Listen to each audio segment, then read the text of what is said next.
that anything other than Donald Trump becoming president will happen tomorrow? I think for these people, for these celebrities. I think very little. I think again we have two Americas. In one America, people feel like, listen, you know, we have a system. We won an electoral college landslide. Let it go forward. You have other people who say, we think this guy is dangerous.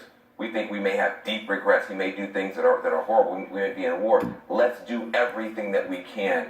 And the electoral college, you know, Hamilton says there's supposed to be a check on tyranny, a check on demagogues.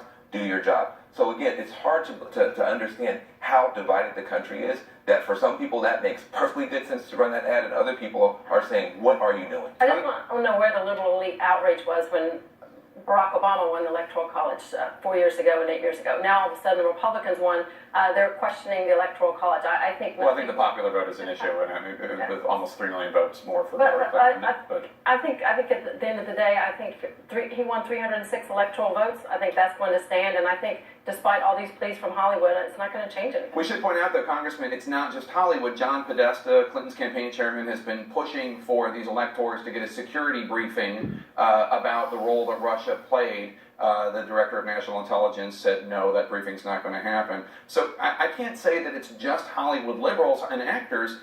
The Clinton campaign has a hand in this, too. I think this is dangerous. This whole even notion that there's two Americas and we're going to live with the fact that there's two Americas is dangerous, because that has created a level of political divide that's very hard to get over if you go through this process. And I think this adds fuel to that fire. It's somehow somebody stole it. So let me get this right. They're basically saying all of the emails that were released showed us doing some really bad things that made Americans lose faith in us. Had whoever done it, I would assume it would be the Russians through WikiLeaks.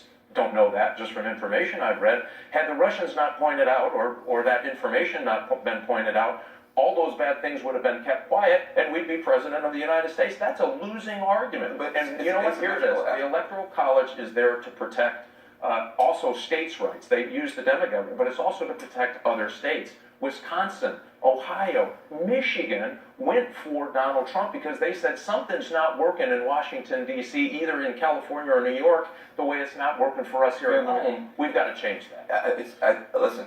I agree with much of what you say. I just want to point out, it's the asymmetric part of it. It's that they released the bad emails from the Democrats, but not the Republicans. That gives us heartburn, I think, for Democrats. And I want to, when you talk about the divided America, here's the reality. The reality is, when Al Gore won the popular vote and George Bush won, George Bush knew he needed to pull the country together.